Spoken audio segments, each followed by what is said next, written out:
Bienvenidos a este su canal, el canal de Rainbow, en el cual hablamos de muchas cosas random y arbitrarias. Y bueno, este ya es el intento como 1000 de poder grabar este video, porque afuera hay mucho ruido y ustedes saben que a mí me da ansiedad cuando hay mucho ruido afuera, como que me estreso y me triggereo muchísimo. El día de hoy, al igual que en el video de la ilustración, no voy a estar mostrando mi rostro porque no lo quiero mostrar simplemente, y además de eso no me quería arreglar para un video, así que bear with me. El tema de hoy va a ser el feudalismo, pero no va a ser igual que en el video de la ilustración, que vamos a hacer como una especie de recorrido diciendo qué es el feudalismo, sino que vamos a explicar por qué el feudalismo es considerado como un problema historiográfico. En este caso vamos a explicar tanto las visiones como las teorías de lo que fue la formación del feudalismo, qué es el feudalismo, una definición como tal, y también de cómo fue que cayó el feudalismo, por qué decayó el feudalismo y por qué desapareció. La verdad es que este video está sponsorizado por mi carrera porque, bueno, no me enorgullece decirlo, pero en realidad este es el ensayo final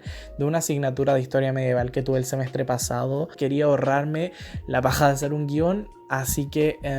nada, espero que les guste mucho este video y sin más que decir, comencemos.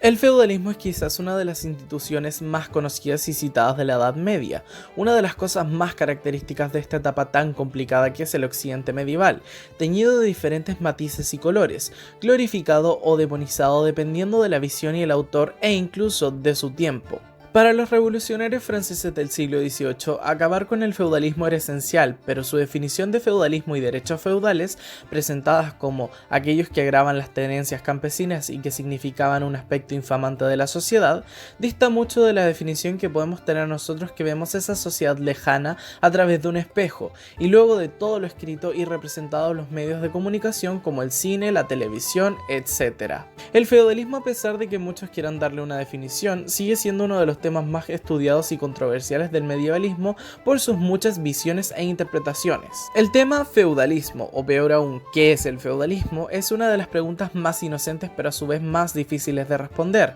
generando todo un debate historiográfico, por lo que veremos cómo los autores en distintas etapas de la historia categorizaron el fenómeno feudal y qué interpretación le dieron. ¿Cómo pasamos desde la sociedad rural y los reinos bárbaros al sistema feudal? Es una pregunta que en un principio parece sencilla, pero ha generado, al igual que la definición de feudalismo, un montón de teorías y posturas respecto a la formación del régimen feudal. Para comenzar a analizar las teorías de la formación del feudalismo, recurriremos primero a uno de los autores más clásicos, pero que en los últimos años ha perdido bastante vigencia, Henri Pirenne. La teoría de este autor plantea que la mutación feudal se da a partir de la desaparición del comercio en Occidente, argumentando que luego de la caída del Imperio Romano de Occidente, los reinos germanos no habían destruido la economía romana, más bien la habían adoptado y perpetuado, y que ésta había sido detenida solo por los musulmanes al conquistar el Mediterráneo, e incluso penetrar en Europa desde la península ibérica a partir del siglo VIII. Además diciendo que a pesar de que su avance fue detenido por los carolingios, su control del mar Mediterráneo había obligado a Europa a encerrarse en sí misma y comenzar una economía rural de autoabastecimiento. A partir del siglo VIII, el comercio europeo está condenado a desaparecer en este amplio cuadrilátero marítimo.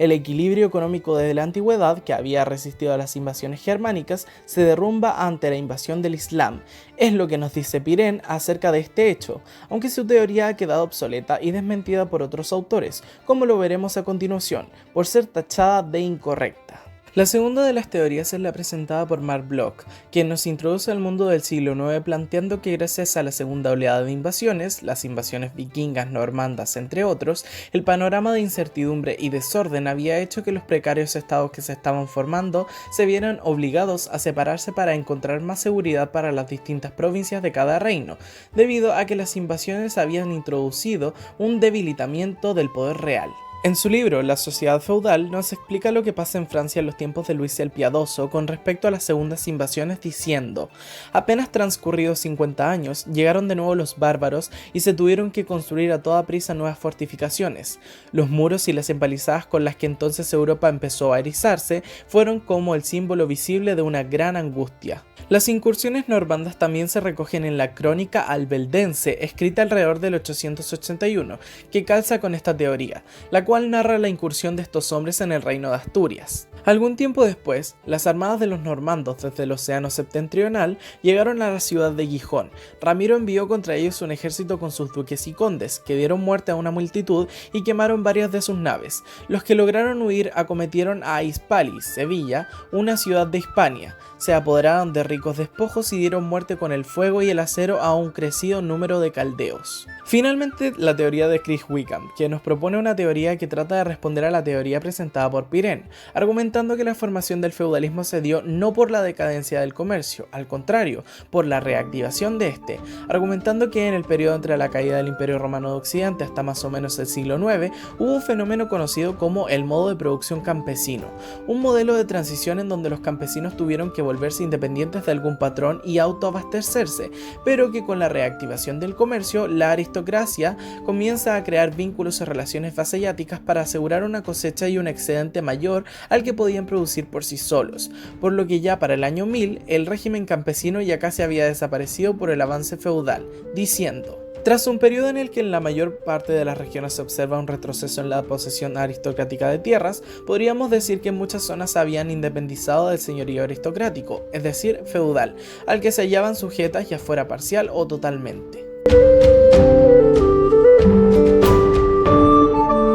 Definir el feudalismo, como ya lo comentaba, es una tarea difícil, por lo que para esto existen dos posturas dominantes, el institucionalismo y el materialismo histórico. El institucionalismo lo podemos ver reflejado claramente en el texto El feudalismo de François Ganchoff. Para Ganchoff, feudalismo puede definirse como un tipo de sociedad cuyos caracteres determinantes son un alto desarrollo de lazos de dependencia de hombre a hombre con una clase guerrera en lo alto de la jerarquía, fragmentación extrema del derecho de propiedad, jerarquía sobre los derechos de la tierra nacidos de una ruptura del derecho de propiedad y de los lazos de dependencia, fragmentación del poder público que crea jerarquía de instituciones autónomas que ejercen los poderes y la fuerza del Estado. Para el autor, así como para otros como Isaac Asimov, el feudalismo nace de la desintegración del Imperio Carolingio, por lo que se extiende por los antiguos territorios imperiales y por los lugares bajo influencia carolingia. En este caso sería Francia, Alemania, el reino de Borgoña-Provenza y el norte de Italia, siendo influenciados por los carolingios Inglaterra, algunos reinos de la España cristiana y los estados latinos de Oriente Próximo, creándose así una aristocracia militar que dividía el territorio por medio de relaciones vasalláticas que generan una pirámide social y política con estas. Otros autores de esta corriente como Marc Bloch y Calmet creen en la llamada sociedad feudal, definida como instituciones que crean y rigen obligaciones de obediencia y servicio, principalmente militar, por parte de dos hombres libres, vasallo y señor. En esencia es lo mismo que plantea Ganchoff, pero desde un enfoque más social. Este señor tiene con el vasallo obligaciones de protección y sostenimiento, dándose el caso de que la obligación del sostenimiento tuviera la mayoría de las veces como efecto la concesión del señor al vasallo del bien llamado feudo. Para los institucionalistas, el feudo es la pieza más notable de la jerarquía de los derechos sobre la tierra que comporta esta sociedad, y es lo que une ambas corrientes, debido a que el bien más preciado de la época era la tierra. Esta red de vínculos de dependencia puede verse bien en la capitularia Regum Francorum, que dice que todo hombre libre que posea 4 mansos habitados, bien en alodio, bien en beneficio de alguien, haga sus preparativos y se dirija por él mismo a la hueste con su señor, si este último también concurre, o con su conde. De la corriente institucionalista también sale Luis García de Valdeavellano, quien trata de plantear que para la península ibérica no hubo feudalismo como en el resto de Europa, más bien régimen señorial, que nace de la reconquista cristiana que había iniciado luego de la invasión musulmana en la península ibérica en el 711. Después de esto, la gente de los territorios cristianos se iba a establecer en los territorios recuperados. Estas personas, asentadas en los nuevos terrenos, iban a formar una economía agraria muy parecida a la del régimen feudal, pero la principal diferencia entre ambos es que aquí el vínculo a la tierra y los lazos de dependencia no existen, por lo que podemos hablar de algo mucho menos formal. Una teoría muy poco probable que fue destrozada y criticada por distintos autores hasta su desacreditación total en los años 80. Finalmente, el materialismo histórico, cuya dialéctica parte de la tesis de que el feudalismo se da por una tesis, que serían los elementos romanos, y la antítesis, que serían los elementos germanos, y justos darían como resultado la síntesis, que en este caso es el feudalismo. Para autores como Perry Anderson, estos elementos crean un choque de ideas, teoría que sale de la dialéctica de Hegel, aunque también tenemos a los marxistas, que creen que por el contrario, estos elementos crean un choque de materia. Para los marxistas, el régimen feudal es una formación social y económica particular que tiene por base el modo de producción, basándose en la teoría de que el feudalismo es una evolución natural de las civilizaciones justo en medio del esclavismo y el capitalismo, que consistía básicamente en la explotación de los campesinos atados a una tierra o que dependían del dueño de esta, argumentando que para llegar a este modo de producción habían tres vías: por imposición germánica, por la desintegración de las estructuras romanas en la zona, o por los pueblos que no fueron romanizados o tuvieron una romanización menor, como es el caso de Inglaterra y los países escandinavos. Todas estas explicaciones tuvieron mayor o menor relevancia según el autor, país o el contexto.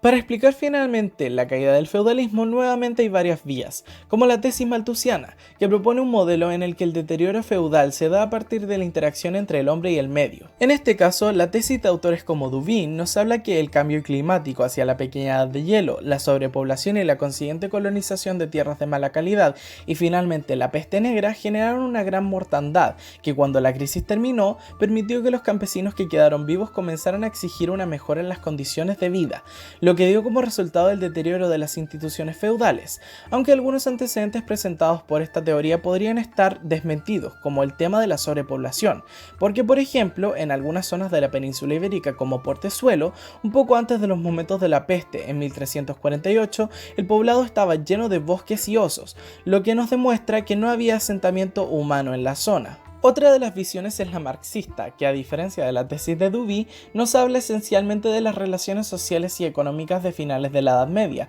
argumentando que la decadencia se dio por un problema con la renta feudal, argumentando que en el siglo XIV los señores comenzaron a aumentar la renta, lo que generó que los campesinos comenzaran a emigrar a las ciudades, reduciendo el poder de los feudales y sus ingresos, aumentando indirectamente el poder de la monarquía. Como hemos visto, no hay una verdad absoluta y el feudalismo no es la excepción. Para algunos es un modelo de respuesta a las invasiones, para otros es la respuesta a la reactivación del comercio, para unos el feudalismo se basa en las instituciones y para otros se basa en ser un modo de producción, para gustos, colores. El feudalismo es uno de esos debates que visto desde un pensamiento en concreto va a tener una definición, pero si decidimos verlo con otros ojos, vamos a tener una versión totalmente distinta, aunque quizás no irreconciliable con otras visiones. Pero en este momento no quiero ser Santo Tomás de Aquino y tratar de reconciliar visiones tan opuestas como la institucional y la marxista, pero sí quiero mostrar la diversidad en definiciones y puntos de vista respecto a un tema en concreto. El tema feudalismo, retratado tanto en la cultura popular, es un misterio aún, quizás por falta de pruebas o por la porfía de ciertas escuelas de no dejar pie a nuevas discusiones sobre un tema. También quizás por una romantización o una dramatización de los hechos. Cualquiera sea la razón de este misterio, es nuestro trabajo como historiadores siempre estar abiertos a conocer que en algunos temas hay más de una interpretación y entre alguna de ellas encontraremos respuestas a nuestras propias preguntas.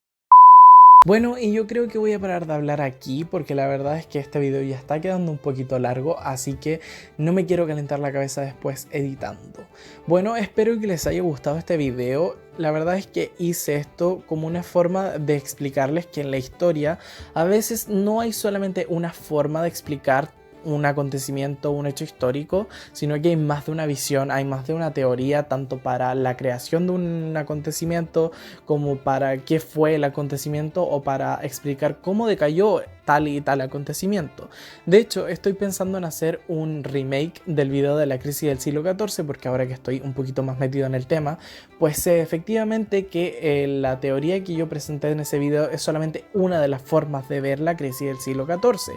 Por lo que voy a tratar de editarlo y voy a tratar de hacer un video con este mismo formato, tratando de mostrar todas las versiones y todas las visiones que hay sobre ese tema. Pero eso se lo dejaré al Marcelo del futuro. Sin más que decir, yo creo que me iré despidiendo. Pueden ver mis otros videos y también me pueden seguir en mis redes sociales. Y pues nada, el video queda hasta aquí. Nos veremos en el siguiente video. Adiós, bye.